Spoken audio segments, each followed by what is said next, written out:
नमस्कार, एक बार फिर से आप सभी का स्वागत है। दोस्तों, आज का वीडियो आपके यूपी टेट एग्जाम के लिए काफ़ी ज़्यादा इम्पोर्टेंट है, क्योंकि इस वीडियो में हम संस्कृत के 30 अति महत्वपूर्ण प्रश्न देखेंगे। तो आप सभी लोग एक एक प्रश्न को अच्छे से देखिए और जिसका उत्तर पता है आप लोग उसे कमेंट में भी बताइए, प्रैक्टिस के तौर पर देखिए। लास्ट में आप लोग पूरा स्कोर बताइएगा कि 30 में आपका कितना सही हो रहा है। ठीक है, तो पहला प्रश्न है आपके सामने, शिक्षण में नैदानिक परीक्षण की आवश्यकता होती है। तो शिक्षण में नैदानिक परीक्षण की आवश्यकता क्यों होती है आपको बताना है। छात्र की पारिवारिक आय की जांच करने के लिए। क्या पारिवारिक आय की जांच करने के लिए इसकी आवश्यकता होती है? तो आप कहेंगे नहीं। दूसरा है स्वास्थ्य परीक्षण के लिए। तीसरा है छात्र की विषयगत कमजोरियों को जानने के लिए। चौथा है छात्रों में प्रतिस्पर्धा की भावना का विकास करने के लिए। तो नैदानिक परीक्षण द्वारा क्या किया जाता है दोस्तों? नैदानिक परीक्षण द्वारा छात्र की कमजोरियों का पता लगाया जाता है। ठीक है, नैदानिक परीक्षण द्वारा छात्र की जो कमजोरियां होती हैं उनका पता लगाया जाता है और उसके बाद उसका निदान भी किया जाता है नैदानिक परीक्षण के द्वारा। तो इस प्रकार से इसमें आपका सही जवाब क्या होना चाहिए? छात्र की विषयगत कमजोरियों को जानने के लिए नैदानिक परीक्षण की आवश्यकता होती है। ठीक है, तो छात्र की विषयगत कमजोरी को जानने के लिए और उनका निदान करने के लिए नैदानिक परीक्षण की आवश्यकता होती है। सी ऑप्शन आपका इसमें राइट है। आप लोग सभी प्रश्नों के उत्तर बताइए। कक्षा शिक्षण में सबसे आवश्यक शिक्षण सामग्री कौन सी है? रेडियो है या चार्ट है या श्यामपट है या ग्रामोफोन है? सबसे ज्यादा क्या आवश्यक है शिक्षण सामग्री के लिए, आप लोग बताइए। तो दोस्तों इसमें देखिए सबसे ज्यादा जो आवश्यक है वह आपका श्यामपट है। श्यामपट इसलिए है दोस्तों क्योंकि श्यामपट में आप कुछ भी लिख सकते हैं, लिखकर उन्हें दिखा सकते हैं और उन्हें अच्छे से समझा सकते हैं। तो इसलिए आपका श्यामपट जो है सबसे आवश्यक शिक्षण सामग्री है कक्षा शिक्षण के लिए। लेखन शिक्षण में प्रतिलेख का तात्पर्य क्या है आपको यह बताना है। पुस्तक से कुछ अंश को देखकर लिखना। अध्यापक बोलता है, छात्र लिखता है। एक छात्र बोलता है, अन्य छात्र लिखते हैं। स्मरण के आधार पर लिखना। आपका जवाब क्या होगा? आपका जवाब होगा दोस्तों पुस्तक से कुछ अंश को देखकर लिखना। यह प्रतिलेख से इसका तात्पर्य है, मतलब कि यह जो है प्रतिलेख के अंतर्गत आता है। तो प्रतिलेख का मतलब क्या होता है? इसका मतलब होता है कि किसी भी लिखी हुई चीज को ज्यों का त्यों लिख देना। ठीक है, उसे हम प्रतिलेख के नाम से जानते हैं। नेक्स्ट है छंदोबद्धता होती है। छंदोबद्धता किस में होती है? गद्य में होती है या नाटक में या पद्य में या कहानी में? तो आपका जवाब होगा पद्य पाठों में जो है छंदोबद्धता होती है। गद्य में छंद का प्रयोग नहीं किया जाता है, पद्य में छंद का प्रयोग किया जाता है। नेक्स्ट है, सभी प्रश्न इंपॉर्टेंट है, ध्यान से देखिए। निम्नलिखित में से कौन अशुद्ध वाचन का कारण नहीं है? तो देखिए वर्णों की ध्वनियों का ज्ञान ना होना। अगर आपको वर्णों की ध्वनियों का ज्ञान नहीं है तो आप अशुद्ध वाचन कर सकते हैं। ठीक है, और इसमें कौन सा कारण नहीं है यह आपको बताना है।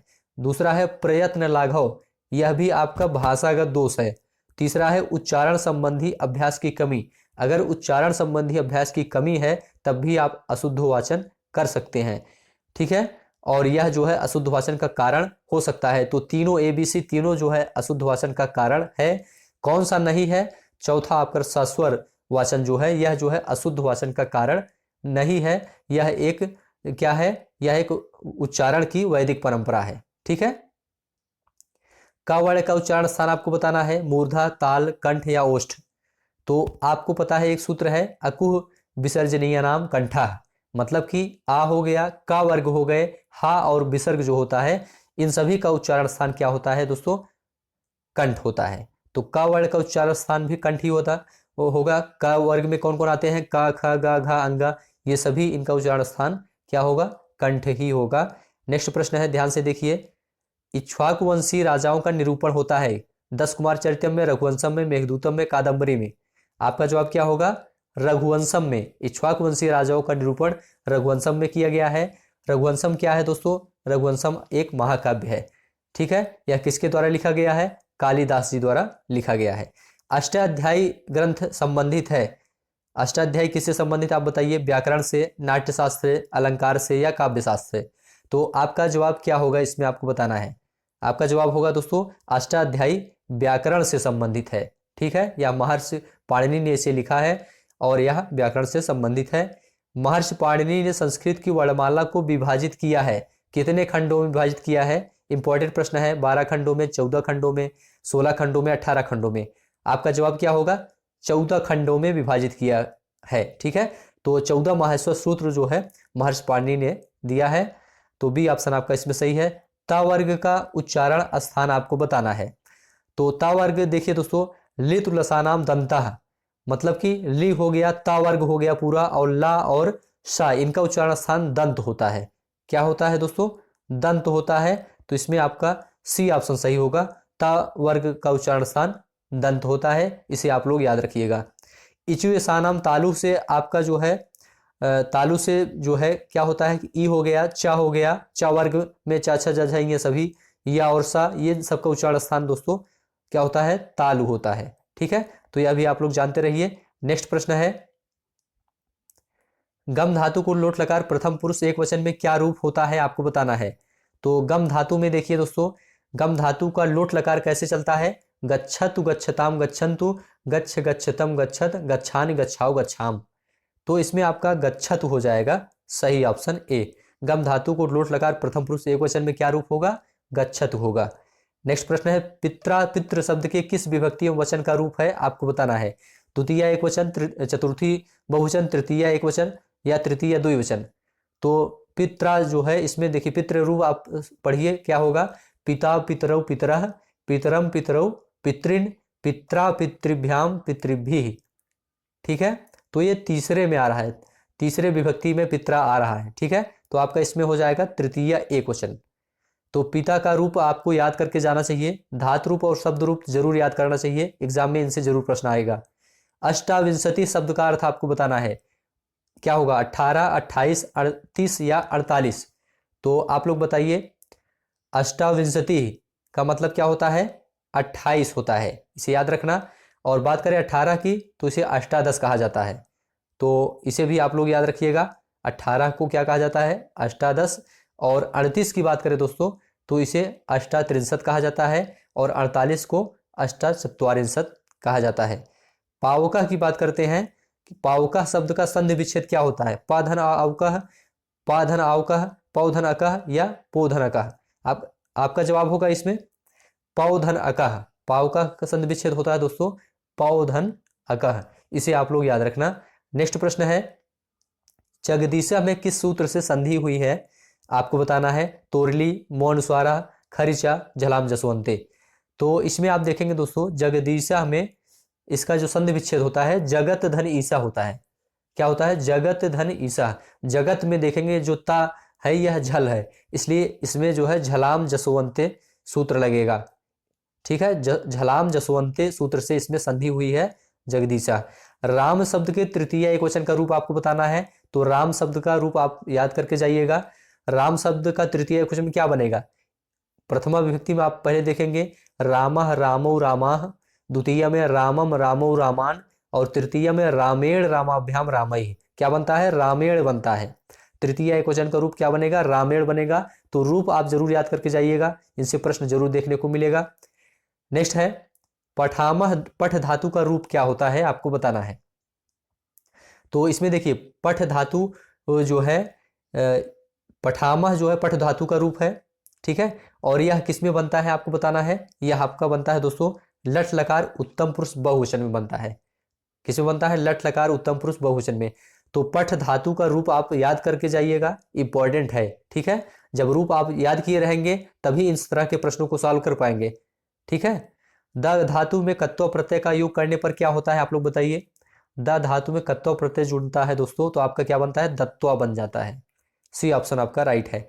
सह पादेन खंजा अस्ति वाक्य में पादेन पद में तृतीय व्यक्ति का विधायक सूत्र है, तो इसमें क्या है आपको बताना है। सह पादेन खंजा, इसका मतलब क्या हुआ कि पैर से लंगड़ा, अगर पैर से कोई व्यक्ति लंगड़ा है तो इसमें जो है क्या सूत्र का प्रयोग किया जाएगा आपका होगा येनांग विकारा, मतलब कि किसी अंग में अगर विकार है तो वेदांग विकारा सूत्र होता है, और इसमें जो है तृतीय विभक्ति का प्रयोग किया जाता है। तो इसमें जो है बी ऑप्शन आपका सही हो जाएगा। संस्कृत के प्रत्येक लकार के पुरुष होते हैं, कितने होते हैं आपको बताना है। 2, 3, 4, 5। आपका जवाब होगा 3 पुरुष होते हैं। कौन कौन? प्रथम पुरुष, मध्यम पुरुष और उत्तम पुरुष। तो यह भी आप लोग जानते रहिए। संस्कृत में भविष्य काल के लिए प्रयोग किया जाता है। भविष्य काल के लिए किसका प्रयोग किया जाता है? लट लकार की बात करें दोस्तों तो यह वर्तमान काल के लिए प्रयोग किया जाता है। लोट लकार यह आज्ञार्थक में प्रयोग किया जाता है। लिट लकार ये जो है यह आपका भविष्यकाल में प्रयोग किया जाता है, यही बताना था। और लंग लकार जो है यह भूतकाल में प्रयोग किया जाता है। तो लिट लकार आपका इसमें सही हो जाएगा, सी ऑप्शन। नेक्स्ट प्रश्न है, वीडियो अच्छा लग रहा है दोस्तों चैनल को सब्सक्राइब करिए और शेयर करिए, कमेंट में जरूर बताइए कैसा लग रहा है। निम्नलिखित में से कौन सा उपकरण श्रव्य दृश्य दोनों है, आपको बताना है। तो इसमें आप देखिए टेप रिकॉर्डर और ग्रामोफोन, यह क्या है, यह श्रव्य उपकरण है। चार्ट क्या है दोस्तों, यह दृश्य उपकरण है। और टेलीविजन जो है यह श्रव्य और दृश्य दोनों है, इसमें दिखाई भी देता है और सुनाई भी देता है। तेन में विभक्ति आपको बताना है। तो तेन में जो है यह जो है तत् शब्द रूप में आएगा।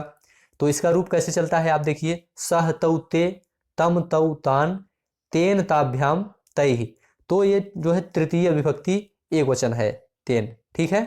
तो तृतीय विभक्ति आपका इसमें सही हो जाएगा। आगत्य में प्रत्यय आपको बताना है कि आगत्य में कौन सा प्रत्यय है। तो दोस्तों इसमें देखिए आगम धन ल्यप बराबर आगत्य होता है, ल्यप प्रत्यय का प्रयोग किया गया है, इसे आप लोग जानते रहिए। नेक्स्ट है बिभ्यति शब्द में मूल धातु एवं लकार आपको बताना है।